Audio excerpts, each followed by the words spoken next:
할렐루야. 오늘 부활절 아침에 나오신 여러분들을 주님의 이름으로 환영하고 축복합니다. 오늘은 영광스러운 부활절입니다. 예수님께서 사망 권세를 이기시고 무덤에서 나와 부활의 첫 열매가 되시었습니다. 모쪼록 2025년 이 부활절 맞이하는 여러분의 가정과 직장과 일터와 또 나라와 민족 위에 주님의 영광이 충만하기를 다시 한번 축복합니다. 저는 오늘 아침 고린도전서 15장 19절에서 26절 말씀을 중심으로 예수 부활하셨네, 예수 부활하셨네 말씀의 제목으로 하나님의 말씀을 증거하려 합니다. 이제 고린도전서 15장 19절 20절 말씀 함께 읽어보도록 하겠습니다. 만일 그리스도 안에 있으면 읽겠습니다. 만일 그리스도 안에서 우리가 바라는 것이 다만 이 세상의 삶뿐이면 모든 사람 가운데 우리가 더욱 불쌍한 자이리라. 그러나 이제 그리스도께서 죽은 자 가운데서 다시 살아나사 잠자는 자들의 첫 열매가 되셨도다. 아멘. 구약에 보면 3대 명절이 있습니다. 유월절과 77절과 초막절입니다. 유월절은 이스라엘이 한 가문에 속했다가 이제 민족이 탄생하게 된 출발점이 유월절입니다. 77절은 이와 같이 민족을 잃은 이스라엘 백성들이 광야로 나가서 시내산에서 하나님의 말씀을 받는 신앙의 탄생이 77절을 기념합니다. 그리고 마지막 초막절은 그 광야의 고생스러운 생활을 기념하고 나중에는 농경문화와 이것이 결합되면서 추수감사제이자 신년문화축제로 그렇게 지켜오게 됐습니다. 어쨌든 이 세 명절은 이스라엘 자손들에게 애굽에 종살이하고 어려움 당하던 데서 구원받았던 사건과 관련이 있습니다. 그리고 이 세 가지 3대 명절은 신약으로 오면서 사람의 몸을 입고 오신 예수님의 십자가와 부활과 성령 강림 사건과 연결되게 됩니다. 뿐만 아닙니다. 2000년이 지난 오늘날 이 부활하신 예수님과 성령의 사역은 계속해서 우리에게 이것이 이어지고 있습니다. 첫째는 성령을 통해 우리에게 임하십니다. 요한복음 14장 16절에서 17절 읽어보도록 하겠습니다. 내가 아버지께 구하겠으니 읽겠습니다. 내가 아버지께 구하겠으니 그가 또 다른 보혜사를 너희에게 주사 영원토록 너희와 함께 있게 하리니 그는 진리의 영이라.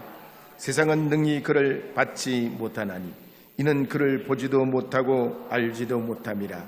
그러나 너희는 그를 아나니 그는 너희와 함께 거하시며 너희 속에 계시겠습니다. 부활의 확증과 증거가 2000년 전에 끝나버린 게 아니고 그 시대에 보고 느꼈던 증인들만의 어떤 고백이 아니고 계속해서 시대를 걸쳐 2000년 오늘 현대인으로 살아가는 우리에게까지 부활이 증거되고 나타나는 것은 성령이 우리 가운데 우리 안에 거하셔서 확증해 주신다는 겁니다.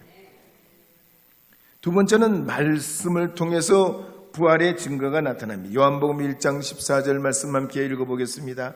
말씀이 육신이 되어 우리 가운데 거하심에 우리가 그의 영광을 보니 아버지의 독생자의 영광이요 은혜와 진리가 충만하더라.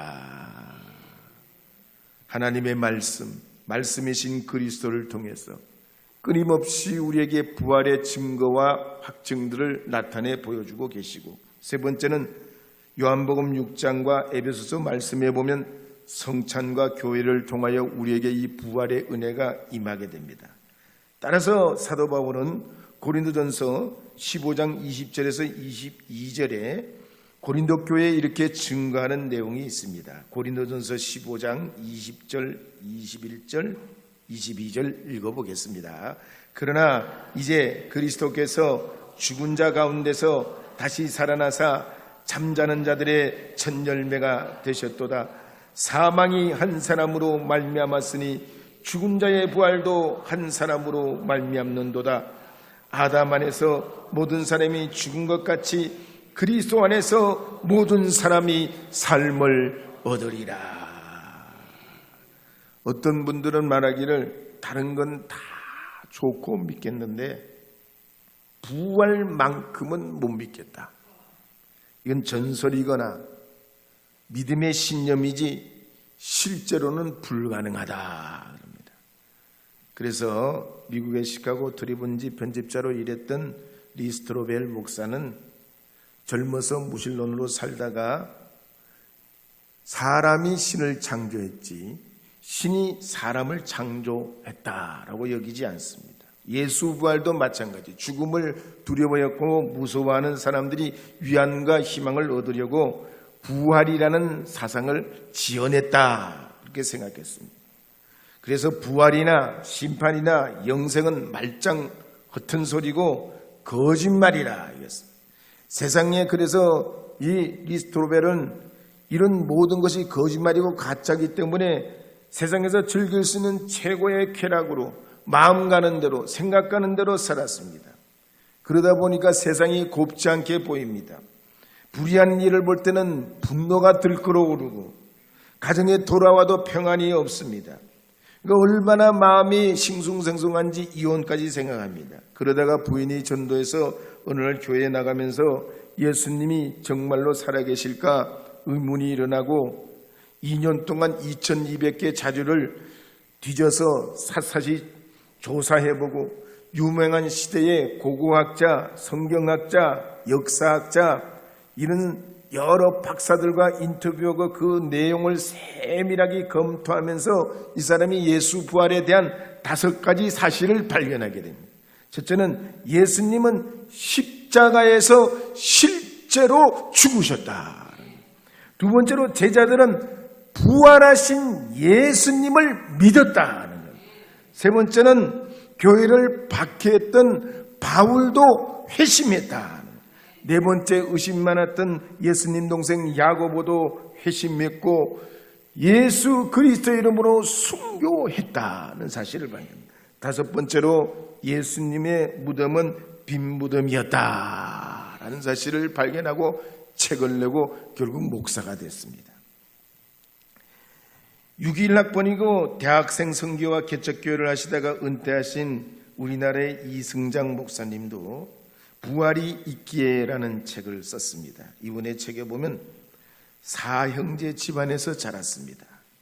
어릴 때부터 누나나 여동생이 없어가지고 여동생이나 누나가 있는 사람들이 그렇게 부러웠다고 합니다.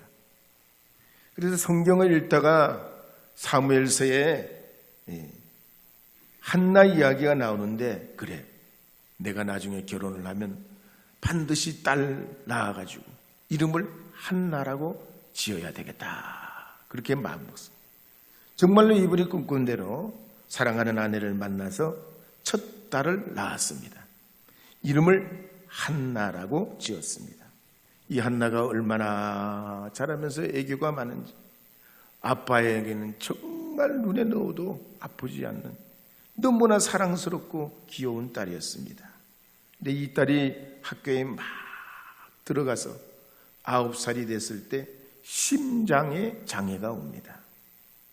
수술실로 들어가는데 엄마와 함께 평소에 외웠던 요한복음 11장 25절 이하의 말씀을 유언처럼 남깁니다. 예수께서 이르시되 나는 부활이요 생명이니 나를 믿는 자는 죽어도 살겠고 무릇 살아서 나를 믿는 자는 영원히 죽지 아니하니 이것을 내가 믿느냐. 이 귀여운 딸이 고난주간에 결국 이 말씀을 남기고 세상을 떠나게 됐습니다. 이분인 신앙이 뿌리째 흔들립니다. 평소에 부활도 믿고 부활절 예배드리면 아멘도 하고 그랬지만 딸을 잃은 그 슬픔이 이분의 삶을 송두리째 흔들어 놓습니다. 그냥 딸과 함께 같이 죽고 싶습니다. 그래서 아내 모르게 예전에 딸과 함께 살았던 예전 집을 돌아가면서 둘러보기도 하고 걸어보기도 하면서 하나님을 원망합니다. 정말로 죽음 때문에, 딸의 죽음 때문에 그 슬픔에 빠져서 견딜 수가 없었습니다. 그러다가 몇 달 후에 고린도전서 15장을 읽고 은혜를 받고 목 놓아 옵니다. 조금씩 위로받고 치료되고 회복되고 소망을 얻으면서 80이 넘으신 이 은퇴하신 목사님이 지난달에 이 책을 냈습니다. 그렇습니다. 예수님의 부활은 능력이요, 삶의 열쇠요, 우리 기독교의 심장이요, 하나님의 진검승부가 이 부활입니다. 예수님의 제자들은 부활을 믿기 전에 3년 동안 예수님과 함께 살면서 주님의 말씀을 직접 들었습니다. 보통 사람들은 평생에 한 번 체험하기도 어려운 수많은 기적을 직접 보고 체험했습니다. 그러나 이런 체험도 예수님의 처참한 십자가의 죽음 앞에서는 아무런 소용이 없었어요. 배반하고 떠나고 등지고 흩어지게 됩니다. 그렇다면 과연 우리가 부활에 대해서 어떻게 이해해야 할까요? 먼저 부활은 소생과 다릅니다. 성경에 보면 죽었던 사람들이 다시 회생하는 사건이 여러 번 소개되고 있습니다. 가령 열왕기하 17장 17절 이하에 보면 사르밧 과부의 아들이 소생합니다. 열왕기하 4장에도 보면 수넴 여인의 아들이 죽었다 살아납니다. 신약에 와서는 마가복음 5장에도 회당장 야이로의 딸이 달립당후할 때 일어납니다. 누가복음 7장에 보면 나인생의 과부의 아들도 살아나고, 요한복음에 보면 나사로도 살아나고, 사도행전에 보면 다비다도 살아나고, 유두고도 죽었다 살아납니다. 그런데 이들의 공통점은 뭡니까? 살아났지만 일정 기간이 되면 다시 죽게 됩니다. 그러나 부활은 그렇지 않습니다. 다시 살았다 죽는 소생하고는 다릅니다. 부활은 다시 죽음을 경험하지 않고 영과 육이 영원히 사는 것이요, 완전히 새로운 재창조의 하나님의 능력으로 죽지 아니하는 것입니다. 그래서 부활하신 예수님을 보면 부활 이전처럼 음식을 잡수시게 됩니다. 엠마오의 두 제자와 함께 저녁 식사도 하시고, 갈릴리에서는 제자들과 함께 아침 식사를 하십니다. 또 부활하신 예수님은 사람의 눈으로 보고 만질 수도 있었습니다. 무덤을 찾아간 여인들은 주님의 발을 붙잡고 경배합니다. 제자들에게는 상처난 옆구리와 손발을 보여주시고 만져보라 하셨습니다. 그러면서 부활하신 예수님은 시간과 공간에 제약을 받지 않으셨습니다. 제자들이 모여있는 곳에 문이 닫혀서도 자유롭게 드나드시게 됩니다. 그 다음에는 처음에 제자들이 예수님 만났을 때 잘 알아보지를 못합니다. 막달라 마리아도 예수님과 대화하면서도 예수님이 예수인 줄 모르고 동산지기인 줄 압니다. 이걸 보면 예수님의 부활체, 장차 우리가 있게 될 거룩한 몸에 대한 이해를 할 수가 있습니다. 우리가 생각하는 이 육신의 한계와 먹지 않고 세월이 지면 늙어지고 병들고 죽는 이 육신의 차원과는 다른 부활의 영성체를 잊게 된다는 얘기입니다. 그러기에 부활은 우리의 이해를 넘어서는 신비의 사건이요, 믿음의 사건입니다. 때문에 부활을 이해해 보려고 여러분이 이성적 관점을 가지고 가까이 가면 갈수록 이해할 수 없는 일입니다. 믿음의 눈으로 성령의 도우심으로 이 부활을 바라보게 될 때 예수 부활이 나의 부활이 되는 것입니다. 마치 우리가 사랑을 한다고 할 때 무게를 달아보고 저울을 재보고 이리저리 재보고 사랑하고 교과서대로 사랑하지 않는 것처럼 사랑은 느낌이요, 사랑은 국경을 넘고 사랑은 조건도 넘고 나이도 넘습니다. 사랑하면 그래서 카톡도 보내게 되고 대화도 하게 되고 선물도 보내게 되고 맛있는 음식도 먹게 되고 데이트도 하게 됩니다. 시간 가는 줄 모르는 것입니다. 때문에 사랑은 과학자처럼 따지고 검증하고 따지고 검증하면서 하는 것이 아닙니다. 그저 예술가처럼 문학가처럼 로맨틱하게 사랑하면 되는 것이 사랑인 것처럼 부활 신앙도 그런 것입니다. 따져가면서 계산하면서 오케이, 노가 아닙니다. 부활 신앙은 왜냐하면 논리도 아니요 과학도 아니고 철학도 아니기 때문입니다. 마치 불은 불처럼 생각해야지 불을 물처럼 생각하고 아무리 접근해봐야 불에 대한 이해를 할 수가 없습니다. 부활도 그렇습니다. 지혜의 영이요 진리의 영이신 성령께 도움을 구하고 갈망할 때 믿음을 주십니다. 믿음이 오는 것입니다. 믿음은 선물입니다. 업적으로 선행을 이루어 쌓아 공덕으로 얻는 것이 믿음이 아닙니다. 그러므로 우리 안에 이 믿음은 이 땅에 살아갈 때는 구원의 확증으로 성령께서 역사해 주시고 죽어 주님 앞에 갈 때는 영원한 부활신앙으로 우리 안에 확증해 주시는 것입니다. 그러므로 예수님의 이 부활 사건은 머리로 이해한 다음에 심령이 뜨거워질 때까지 기다리면 죽을 때까지 기다려도 이 부활은 믿어지지 않습니다. 그러므로 이 아침에 나오신 여러분들은 마음문을 열고 예수 부활이 나의 부활입니다. 예수 부활이 나의 부활입니다. 예수 부활이 나의 부활입니다. 믿음을 더해 주시기를 성령을 의지하고 간구하시기를 바랍니다. 세 번째로 부활 사건은 하나님의 능력입니다. 세상에 한때를 풍미했던 사람들은 호기롭게 세상을 살았지만 모두 무덤을 남겼습니다. 회개의 창시자인 마호메트도 무덤을 남겼고 유괴의 공자도 산둥성에 무덤을 남겼습니다. 신선처럼 공부하던 노자도 세계를 정복했던 프랑스의 나폴레옹도 마케도니아의 알렉산더 대왕도 다 죽어 무덤을 남겼습니다. 아마 장차 미래 유전공학이 발전해가지고 사람의 장기를 자동차 부품처럼 갈아 끼우는 시대가 와도 관절이 아프면 관절을 갈아 끼우고 팔이 못 쓰게 되면 팔을 갈아 끼우는 그런 시대가 온다 해도 사람은 반드시 죽어 무덤을 남기는 흙으로 돌아가야 하는 존재입니다. 3대 독자 외아들이라고 해도 각 결혼한 신혼 부부라고 해도 청년 학생 어린이라고 해도 예수님이 아니면 이 사망의 권세를 풀 자가 없습니다. 세상에 수많은 철학 사조가 있고 과학, 문학, 종교, 예술이 있지만 죽어도 사는 부활은 예수밖에 없습니다. 기가 막힌 드라마가 있고 넷플릭스 영화가 있고 재밌는 게임이 있어도 거기에는 부활이 없습니다. 작년 전남 무안에서 제주항공 여객기 참사로 167명이 사망했습니다.